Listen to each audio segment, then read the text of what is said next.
An absolutely stupefying day in the world of Magic the Gathering.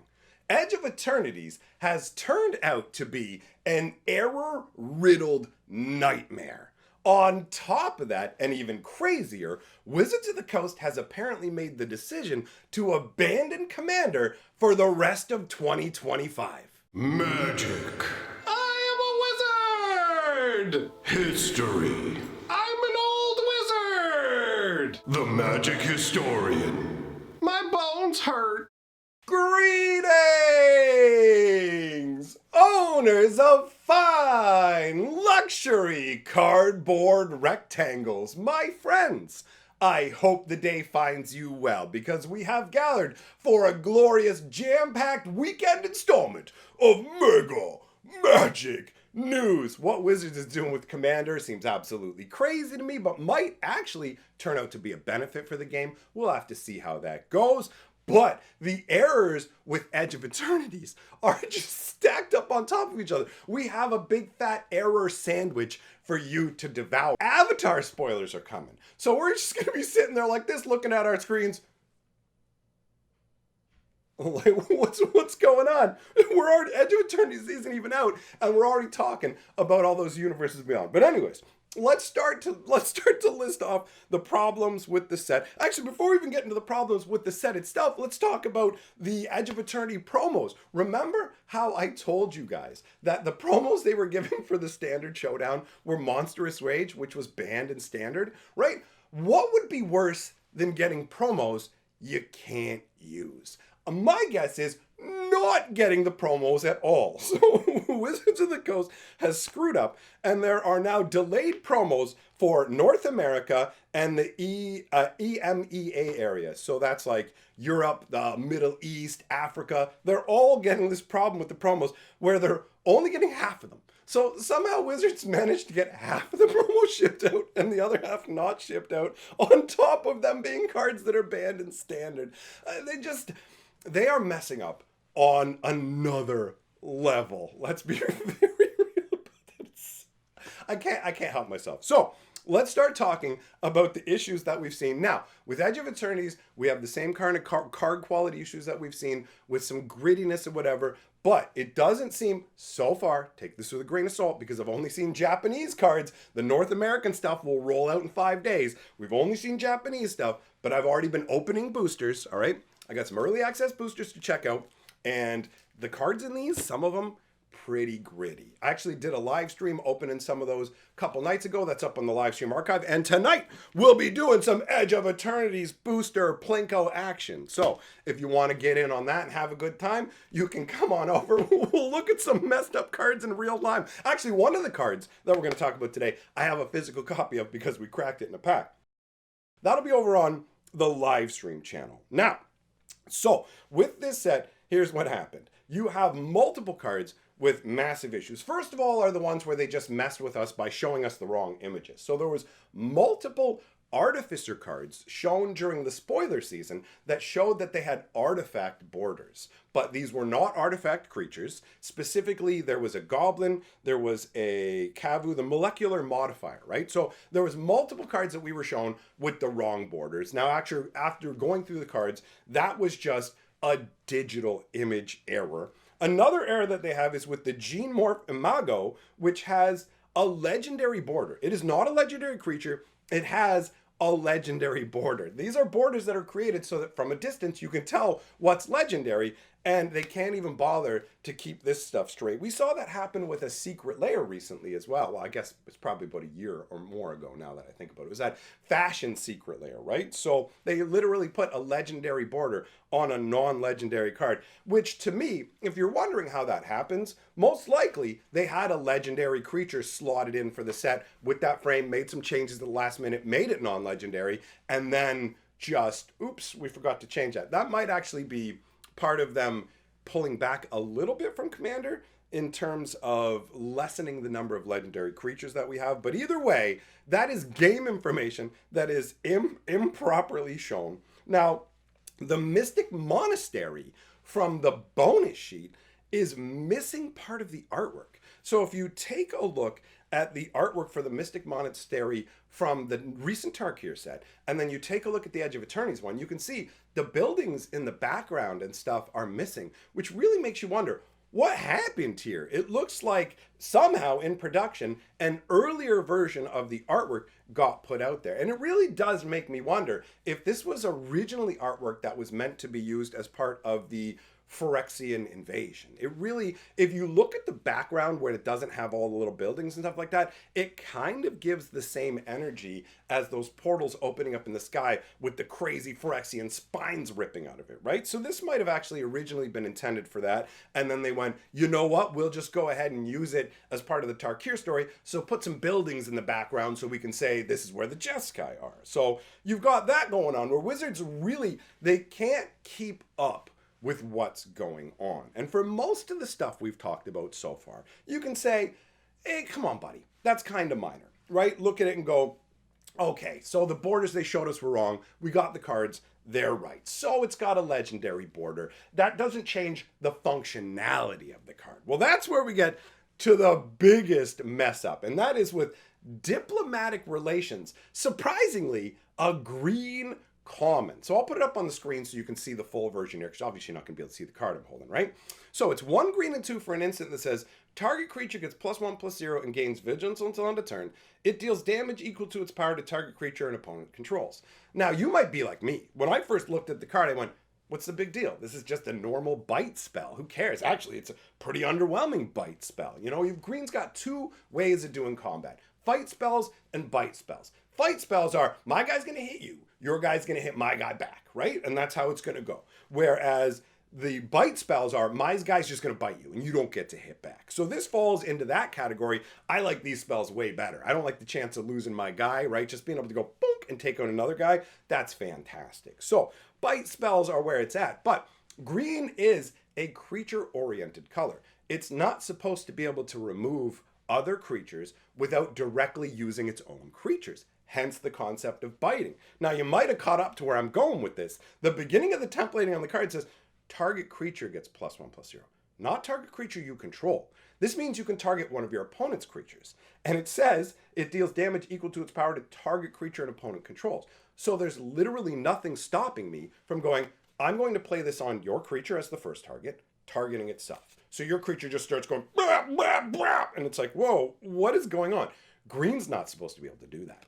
The best bite spells for green are supposed to operate where you don't have a creature in play, but you have a creature either in your hand or in your graveyard, somewhere else where it can be revealed, and then it does that damage, right? So this is a card where it's straight up green removal. This is green removal. You don't have to have a single creature card in your deck.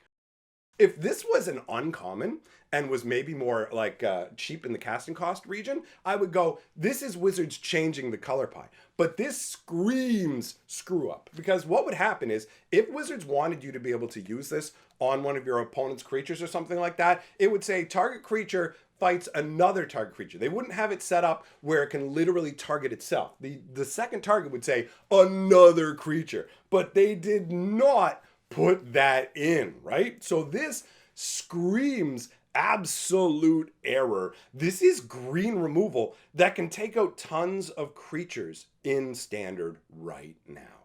Anything that doesn't have a higher toughness than power, which most creatures have equal power and toughness or a higher power. So this thing right here is incredibly efficient removal. Having a creature fight itself or having your opponent's creature fight like another one of the creatures, that's red or possibly more in the black part of the color pie. This is a massive color pie break and may require day 0 errata. Either Wizards is going to come out and go, we errated this, or they're going to quietly pretend like they didn't make a mistake with this, but green is not supposed to be able to just destroy creatures, not using any of its creatures. The artwork shows multiple creatures fighting. The concept is supposed to be something along that lines. One guy smashing another guy. Not, stop hitting yourself, stop hitting yourself. And so that is a big error, functionally changing the card and altering the nature of standard. That is a very splashable card too for a green and 2. Is it strong enough to actually affect standard in a real capacity?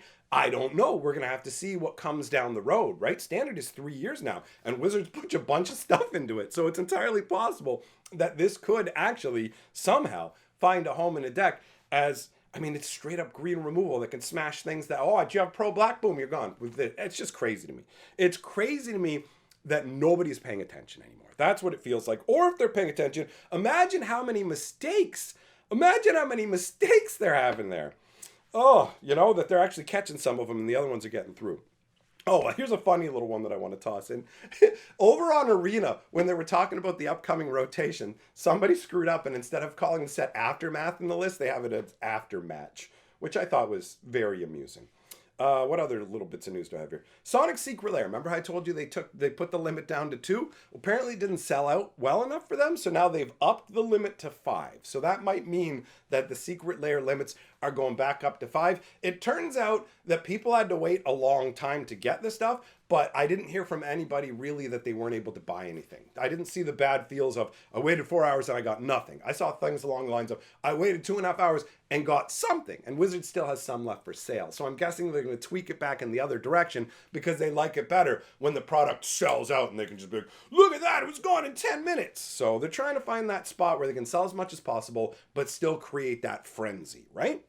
Now, let's move on to talking about the absolute insane concept that is Wizards of the Coast abandoning Commander for the rest of the year, because this is a very interesting subject. So this is based off the fact that they have just put out the product listings for the upcoming Avatar set. Now, we are not going to be getting Commander decks with it. We will be getting scene boxes like we got with the Lord of the Rings set, so we'll have that kind of divergent product. But there won't be Commander decks for that, and there won't be Commander decks for Spider-Man. Now, when we just found out that there weren't going to be Commander decks for Spider-Man months ago, it was like, okay, maybe the licensing to do something like that was more expensive. Like, what is it that's causing them specifically to choose Spider-Man and to go, we're not doing Commander decks for this set? We already know Spider-Man's being treated differently because on Arena, they're going to have universe within versions. So if you go on Arena, you won't be able to actually get Spider-Man artwork or any of that on your cards. But the Avatar set will be on Arena. So it seemed like the Spider-Man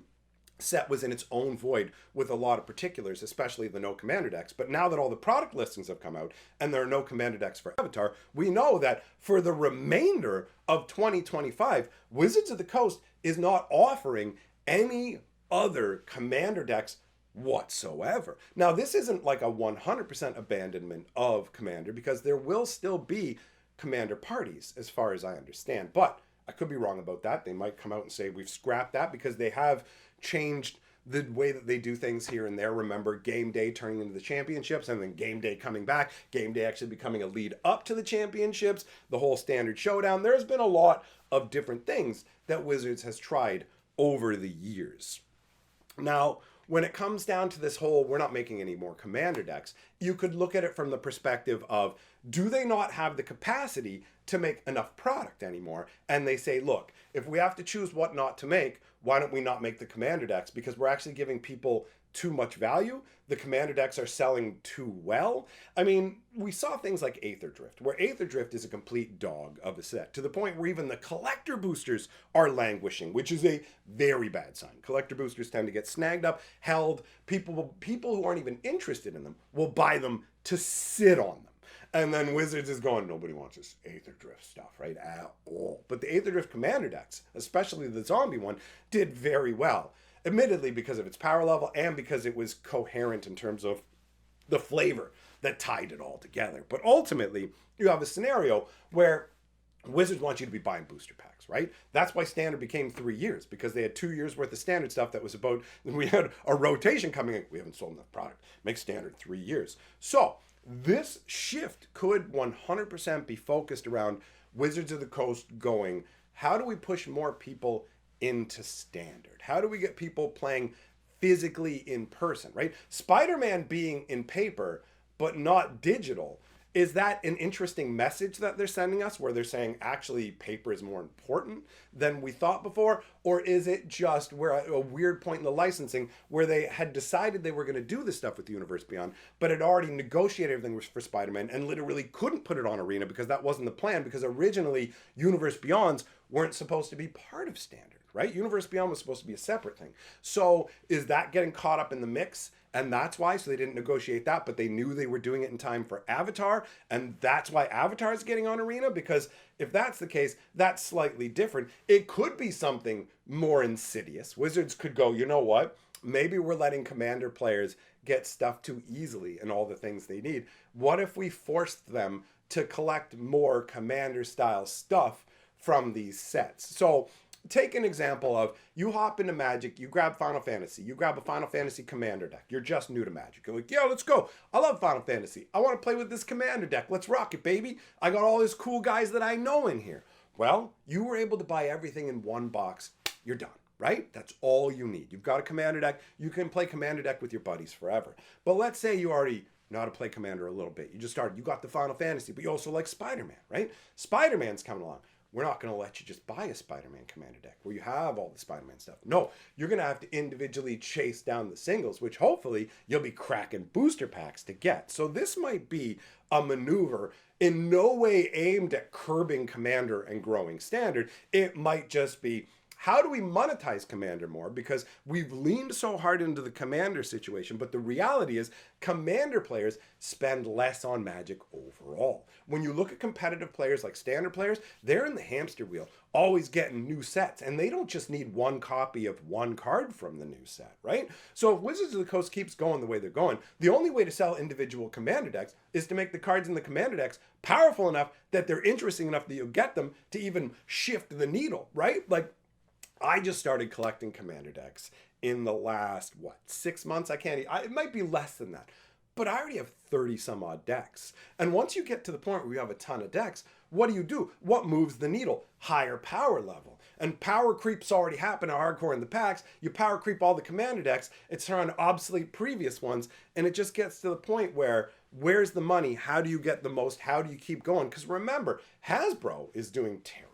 Hasbro's having a really hard time because kids don't want toys the way they used to, and there's not as many kids as there used to be because birth rates are lower. So Hasbro has to find a place to get that money, and that's us, my friends. We are the cash cows being milked all day. So ultimately, I view this as a perspective of them most likely just trying to figure out if there's other ways to pull money out of Commander players' pockets, or it's just that they couldn't keep up with production. I don't see this as a diminishing of their interest in Commander. I still firmly believe they think that is their biggest cash cow. So that covers all the news that we had to discuss today. Again, as a reminder, I will be on my live stream channel tonight cracking open some Edge of Eternity booster packs. Either we'll be doing it wheel style or Plinko style, TBD, to be determined. But what is already determined is that my channel members and patrons are awesome.